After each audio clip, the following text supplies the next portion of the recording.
Hello, this is Mark here from Yoko Bear Reads. I'm going to do a book review today on this very hot day. It is very hot here. I am feeling very hot. I'm quite red because I'm hot. It is hotter than Satan's armpit out there. But I thought I'd do a book review, and the book review is going to be by one of my favourite authors, which is Auntie Agatha. We're doing an Agatha Christie review. Now, I've been going through a bit of a reading challenge with myself in that I read a lot of Agatha Christie, but I've mainly concentrated on the ones with Poirot and the ones with Miss Marple. I'm much more of a Miss Marple fan, actually. I find Poirot a little bit too fussy and odd as a character, though the plots are obviously great in the Poirot books. I mean, Murder on the Orient Express, Death on the Nile, they're great stories. But I've always had a bit of a soft spot for Miss Marple. What does that say about me? I don't know. In fact, I did a poll on Twitter today. I'm at Yokel Bear, trying to sort it out once and for all. Who's the best, Marple or Poirot? So far, Miss Marple's winning, which makes me happy. But I've been trying to also start reading the ones that I haven't read, which are the kind of standalone ones, the ones that aren't Poirot, aren't Miss Marple, aren't the Tommy and Tuppence series. And I saw that one of these standalone novels has got a TV adaptation, and that novel is Crooked House. Now, I wanted to read the book before I watched the TV series, because basically I want to find out who did it from the book, because I think that's far more satisfying. On the TV it kind of lays it out on a plate for you, really. I want to kind of look at the clues in here first. Basically, books generally better than the TV or film adaptations. So I picked this up and thought, right, let's give it a go. Now, I thought this was a great book. There were a few issues I had with it, which I'll get to, but on the whole, this is a cracking golden age murder mystery. Agatha Christie herself actually thought this was one of her best books. It's the one that she said that she probably enjoyed writing the most, but it was also one that percolated through many years. She said it took 4 or 5 years for her to really kind of think through what she was doing with this story. But she knew that it would start with a family. And this is basically what it's about. It's about a family who live in one house together. So a big, large, extended family, all living in one house, hence the title Crooked House.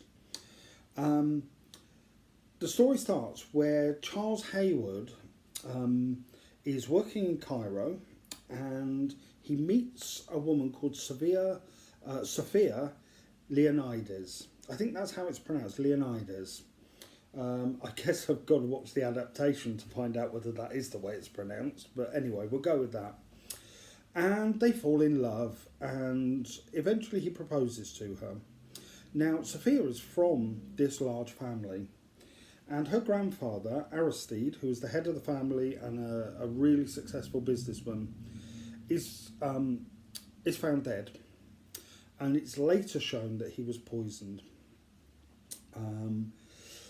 But this family, the Leonidas, they all live in the same house together. So the extended family, the sons, the daughters, the grandchildren, there's a great aunt who also lives there. They all live in this massive mansion, and there's a butler and all the usual things you would expect from this kind of Agatha Christie.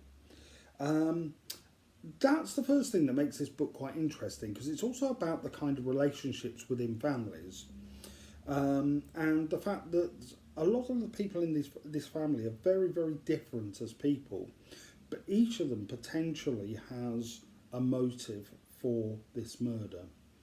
Now, I'm going to start with some negative points, and I'm not going to do any spoilers, because nobody should spoiler an Agatha Christie. But there are some things that I think I need to say about that didn't quite hang right with me.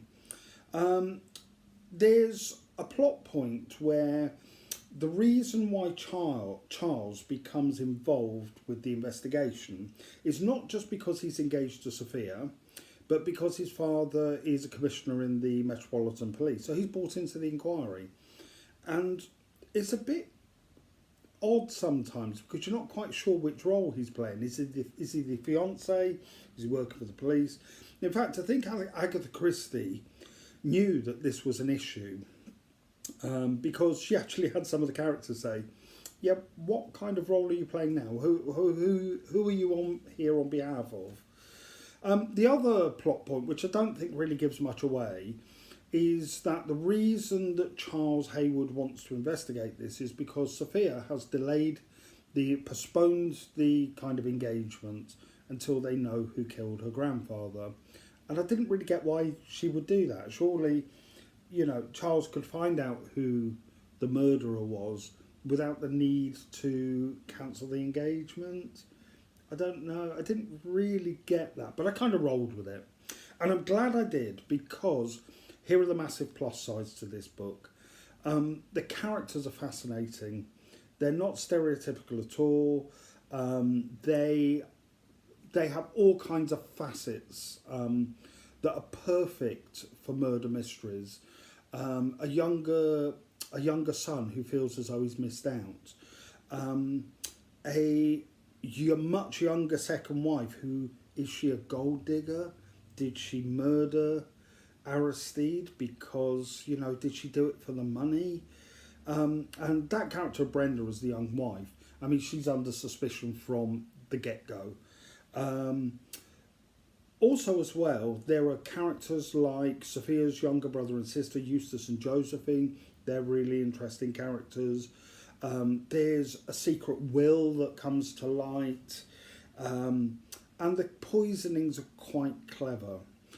The great thing about this book, though, it is plotted to perfection. It romps along and you're taken along for the ride.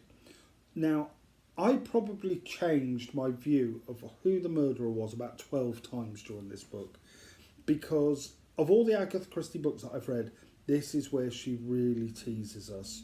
She drops something in that makes you think, right, I've got it, and then it's turned on its head. So it's an entertaining romp of a book.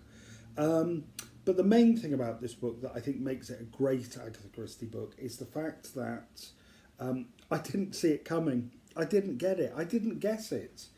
And then when it is revealed who the murderer is, you can look back and you can see it's right there, plain in front of you. But I think reading it for the first time, I would be surprised if people got it. Unless of course, I was just being particularly dense. I don't know.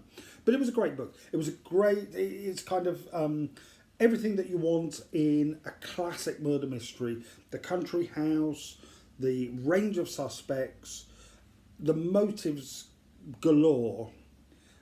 It's lovely to read. I read this in one afternoon. In fact, this is probably a really good Sunday afternoon book. Settle in, nice day, get yourself a cup of tea or a gin and tonic. Sit back, dive into this. You won't regret it. I've not watched the adaptation yet and plan to do that this week, so I really hope they do it justice, because this is a great book. So I'm going to give it 4.5 out of 5.